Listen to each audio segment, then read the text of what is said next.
இதென்ன இங்க இருக்கு, சீக்கிரம் கொண்டு போய் கொடு. பைத்தியம் இருந்துட்டு நம்ம உயிரை தலைவலியா போச்சு உன்னோட. வந்து எடுத்துட்டு போ. ஏன் என் தலையில கட்டினான்னு தெரியல. மசம் நிக்கிறிய, வந்து எடுத்துட்டு போய் தொலைய. இது கூட போராடி என் மண்டை காயுது. இந்தாங்க சார், சாப்பிடுங்க. தப்பா நினைச்சுக்காதீங்க, அது ஒரு பைத்தியம், மன்னிச்சிருங்க. பைத்தியமா? பைத்தியமா அவங்க? அம்மாடா, உன்னோட புள்ளைக்கு அம்மாடா அவங்க. உன் பொண்டாட்டி மரியாதை. இதே மாதிரி பேசிட்டு இருந்தேன்னு வச்சுக்க, கண்டம் துண்டமா வெட்டிடுவேன். எனக்கு ஒரு விஷயம் நல்லா தெரியுது. நீ ரன்வீர் சௌத்ரியும் இல்ல, உனக்கு சூரியோட பணத்து மேல இன்ட்ரெஸ்டும் இல்ல. எங்க 2 பேரை பத்தி உனக்கு எல்லாம் தெரியும். ஆனா உன்னை பத்தி எதுவும் சொல்லல. உன்னோட உண்மையான பேர் என்ன?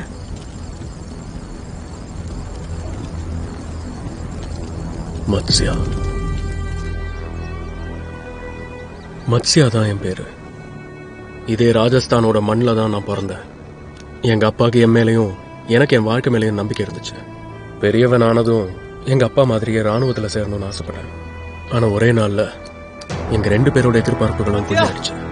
மத்யா, மத்யா, மத்யா அப்பா.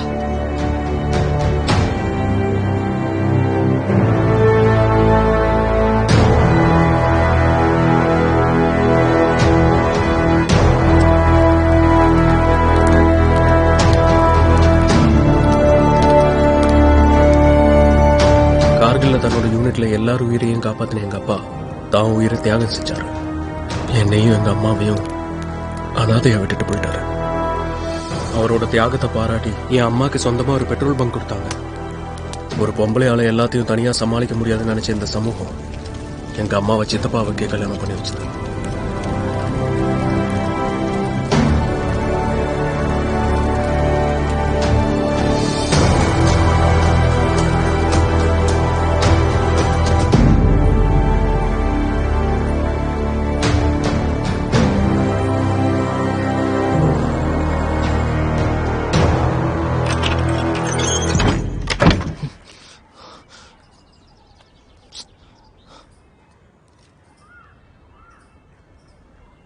மத்ஸ்யா, ஒரு நிமிஷம் இரு. சாப்பாடு எடுத்துட்டு போ. இன்னைக்கு ஸ்கூல் இல்லம்மா, பரீட்சை தான். எனக்கு சாப்பாடு வேண்டாம். அப்போ தயிர் சக்கரை எடுத்துட்டு வரேன். பரீட்சையை நல்லபடியா எழுதிட்டு வா. எதுக்குமா இந்த 2வது கல்யாணம்? எனக்காக நான் பண்ணிக்கலடா கண்ணா, உனக்காக தான் பண்ணிக்கிட்டேன். உன் எதிர்காலம் நல்லபடியா அமையணும்ல. உனக்கும் அப்பாங்கிற ஸ்தானத்துல ஒருத்தர் வேணும்ல. இன்னொரு அப்பா. குரல்ல உஸ்தி பேசாத. எத்தனை முறை சொல்றது, இவ்வளவு கோவப்படாதன்னு. இதனால உனக்கு பிரச்சனை தாண்டா வரும். மத்யா கண்ணா,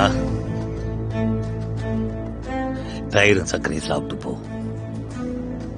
அப்பதான் பரீட்சை நல்லா எழுத முடியும். சாப்பிடு. டேய் சீக்கிரம் வாடா. சைக்கிள் எடுத்து கிளம்பலாம். டேய் டேய் மெதுவா. உங்க அம்மா சோத்துல மிளகாய் ஜாஸ்தியா போட்டாங்களா? போலாம். அடமோக்காரு. எம்மத்தாலேயே இருக்கிற சோத்துல நீ ஏன் காட்டு? அது என்ன பவாரு பட்டாணி? பவர் ஆஃப் பட்டானியா? Power of Adani. நீங்க சமைக்கிற வேலையை மட்டும் பாருங்க, வேற ஒண்ணும் வேணாம். சொல்ற இடத்துல கை நாட்டு மட்டும் வைங்க. எதுக்கு கை நாட்டு வாங்குறீங்க? வந்துட்டியா நீ? உள்ள போய் கை கால் கழுவிட்டு வா, நான் உனக்கு சாப்பாடு எடுத்து வைக்கிறேன். எனக்கு ஒன்னும் பசிக்கல. ஏண்டா கண்ணா, உன் எதிர்காலம் நல்லா இருக்கணும் தான் இதெல்லாம் செய்யறோம். நம்ம பெட்ரோல் பங்குக்கான பேப்பர்லாம் கொண்டு வந்திருக்கிற வக்கீல், அந்த பெட்ரோல் பங்க் மட்டும் திறந்துட்டனா நீ தான் அதை பாத்துக்கணும். அது வரைக்கும் நான் பாத்துக்கிறேன் பெட்ரோல் பங்கையும் உங்க 2 பேரையும். அட, சின்ன பையன் பேசுறதெல்லாம் பெருசா எடுத்துக்கிட்டு. வக்கீல் சார், கை நாட்டு எங்க வைக்கணும் அதை சொல்லுங்க. வாங்க நீ, இங்கதான். மைய தொடுங்க, இங்க வைங்க. அவ்வளவுதான், முடிஞ்சது வேலை.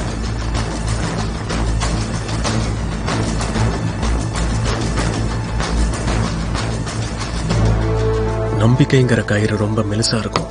ஆனா அன்பும் ஆதரவும் கலந்து அந்த கயிறை திரிச்சா அதை அறுக்கிறது ரொம்பவே கஷ்டமாயிடும். அந்த கயிறு தான் ஒரு மனுஷனோட பலமா இருக்கும். ஆனா அதுவே சில சமயம் பலவீனமாயிடும். எங்க ஏதாவது பிரச்சனையாங்க? கொஞ்ச நாளாவே ரொம்ப கவலையா இருக்கிற மாதிரி தெரியுது. தொழிலெல்லாம் அப்படியே நின்று போயிடுச்சு. கவர்மெண்டும் பெட்ரோல் பங்கை கொடுத்துட்டாங்க. ஆனா அந்த ஃபைல் எல்லாம் எப்ப கையெழுத்தாயி எப்போ பெட்ரோல் பங்க் திறக்கிறது கடவுளுக்கு தான் தெரியும். வீட்டு செலவுக்கு பல பேர்கிட்ட பணம் கடன் வாங்கி வச்சிருக்க. கடன் தலைக்கு மேல போயிட்டு இருக்கு. ஆனா நீ கவலைப்படாத. மச்சாவுடைய நல்ல எதிர்காலத்துக்காக என் தலைய கூட அடக்கு வைப்பேன். அம்மாவும் புள்ளையும் உங்களுக்கு பெரிய சுமையாயிட்டோம்ல. நாளையில இருந்து பென்ஷன் பண்ண வர ஆரம்பிச்சிடும். அத அத நீங்களே வச்சுக்கோங்க. ஏதாவது ஒரு வகையில உதவியா இருக்கும்ல.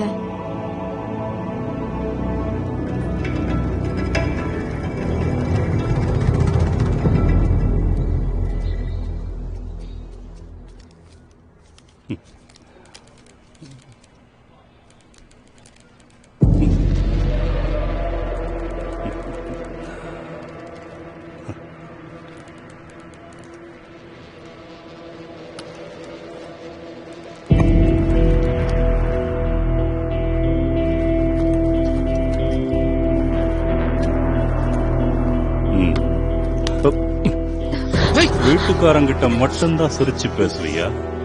என்கிட்டயும் கொஞ்சம் சிரிச்சு பேசலாம்ல?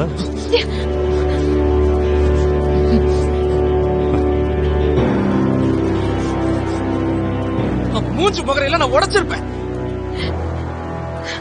மறுபடியும் தகராறு, மறுபடியும் அடிதடியா? இவ்வளவு கோவம் ஆகாதுன்னு எத்தனை முறைதான் சொல்றது? இந்த மூளைய சரியான வழியில பயன்படுத்துடா கண்ணா. நீ பெரிய ஆளாவல்ல, அப்ப யாருக்கு துணிச்சல் வருதுன்னு பாக்கலாம். உன்னையும் என்னையும் இந்த மாதிரி பாக்கிறதுக்கு நீ என்னோட பலமா இருக்கணும்டா. பலவீனம் ஆயிடாது.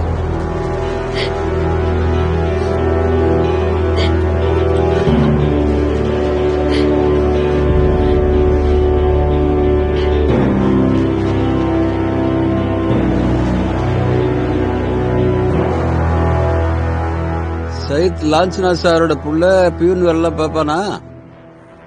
பெட்ரோல் பங்க் கிடைச்சது இல்ல? ஏழைகளை எதுக்கு முட்டாளாக்க பாக்குற?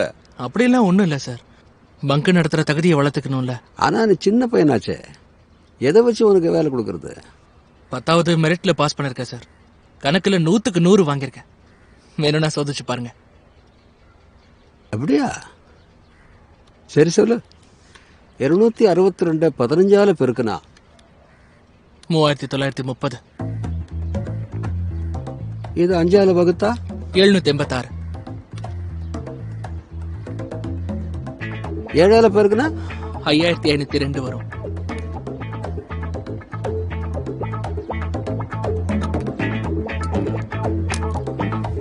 என்ன மருந்துரை கொடுத்தாங்க உங்க அப்பா அம்மா உனக்கு? கணக்கெல்லாம் நல்லா சொல்ற, ஆனா வயசு கம்மியா சொல்லிட்டியாடா. அது சரி, சம்பளம் எவ்வளவு கிடைக்கும்? மாசம் 100 ரூபாய். 100ல 50 ரூபாய் எனக்கு, உங்களுக்கு 50 ரூபாய்.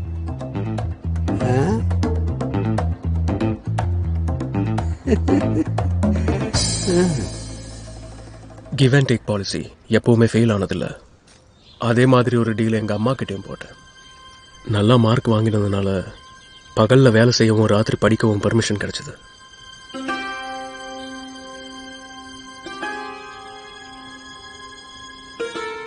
வணக்கம் சார். யார் தம்பி நீ? நான் புது பியூன் சார். இன்னைக்குதான் முதல் நாள். எனக்கு ஏதாவது வேலை இருக்கா?